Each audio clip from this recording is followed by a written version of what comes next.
A farmer believes that a regular exercise regimen maintained by his cows will result in a leaner yield of beef. He installs treadmills in the stalls of a random sample of 21 cows. He then selects a random sample of 25 other cows and raises them traditionally. The average fat content in their yield is shown in the table below.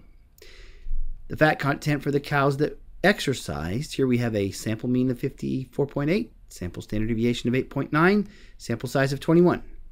And then for those that did not exercise, we have a sample mean of 58.5, a standard deviation of 3.5, and a sample size of 25. And we note that this is going to be group 1, and it is important that we maintain that organization throughout the problem, that we have a group 1 and a group 2, because what we are going to test is the difference between two means. Now, there are some criteria that have to be met in order for us to assume that we can use the t-distribution for this problem. We are going to assume that our samples are independent. We would also need to make sure that our sample was drawn randomly, that we have a simple random sample. We have to follow the less than 10% rule, that our sample is less than 10% of the population, and that the samples come from a nearly normally distributed population, or that the sample size is greater than or equal to 30. And since our sample sizes here are 21 and 25, we're going to have to assume that the populations are approximately normal to begin with. So what are we going to test here? We're going to have null and alternative hypotheses, and the test is whether or not this group 1 here, the group that exercised, whether or not the population would have a mean that is less than the population mean for group 2. So our null hypothesis would be that they are equal or that their difference is 0. Same thing, we could write it either way. Could be written this way. Then the alternative hypothesis, if we think about this, we're testing whether or not the mean for population 1 is less than the mean for population 2. And if we subtract a larger number from a smaller number, then we wind up with a negative number. So in other words, the alternative hypothesis would be that that difference, oriented this way with group 1 first, would be less than 0, which could also be written mu1 less than mu2. So we would have a corresponding representative distribution that we could draw with this difference equal to 0 right in the middle, but less than 0 would be way down here to the left. So our rejection region would be down here to the left. Our unlikely area would be down here, and we're to test this at a 0.05 level of significance. Even though it doesn't say it, let's just pick that as our level of unlikelihood. So now we would need to find a critical t-value. And what we do in a case like this, when we're sampling from two populations, the number of degrees of freedom will be 1 less than the smaller sample size.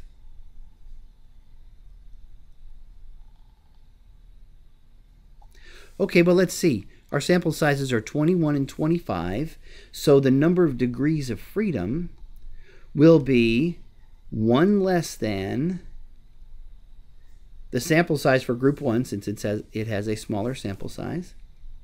So 21 minus 1, so 20. Now, once we have that, we can find ourselves a critical value, and we can do that in several ways.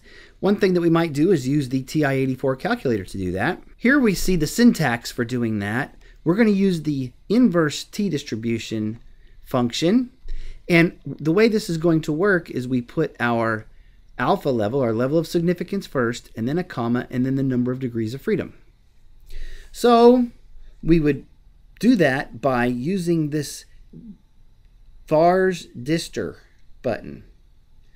I like to say that he's a famous Norwegian mathematician, but I really think it just means variables and distribution. So we push second Fars Dister, and we see that number 4 is that inverse t. The area that we're looking for then is the cumulative area, so we're going to put 0.05, and the degrees of freedom will be 20. And the way that this particular calculator works is it pastes those values in for us.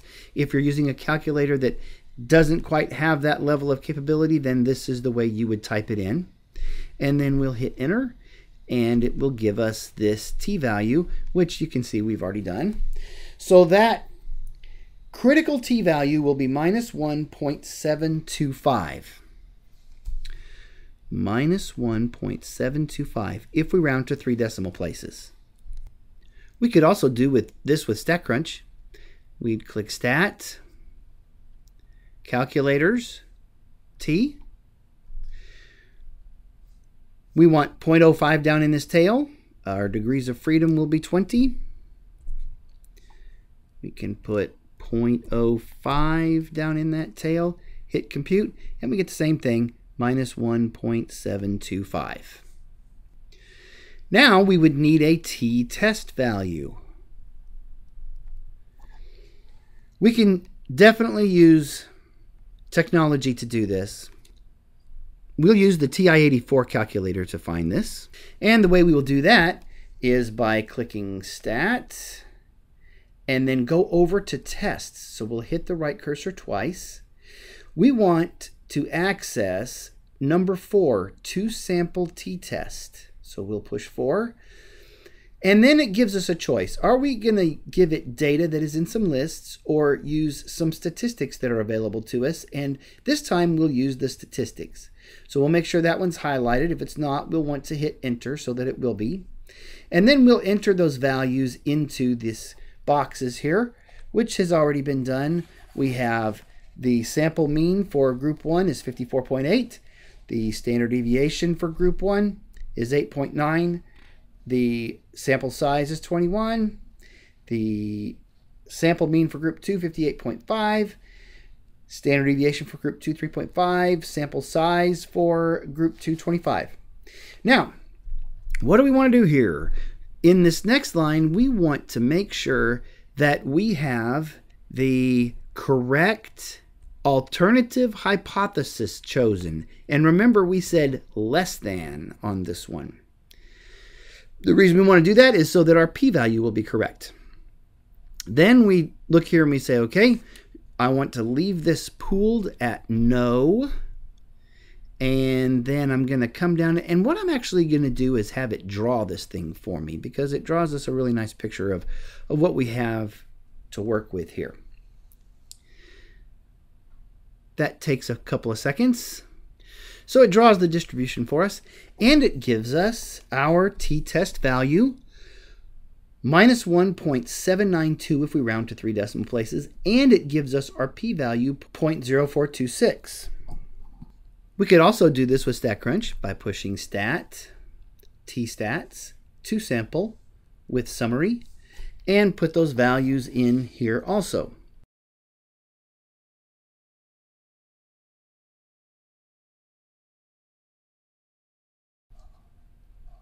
We'll want to make sure that we uncheck pool variances. It's the same as saying no in the TI-84. We want to make sure that our alternative hypothesis has the correct orientation. And then we'll click compute. And we got the same t statistic here, minus 1.7923 if we round to 4 decimal places, and the same p-value. So our t-test value is minus 1.7923. Now let's notice where that landed us. That landed us down here in the rejection region. That is less than minus 1.725. So our conclusion would be to reject the null hypothesis. Note that the p-value of 0.0426 is less than 0.05, which is what alpha is. So since our p-value is less than alpha, it leads us to the same conclusion as usual. And our conclusion should probably be something like sufficient evidence was gathered at the 0.05 level of significance to conclude that the population mean fat content for cows that exercised is less than the population mean fat content for those that do not.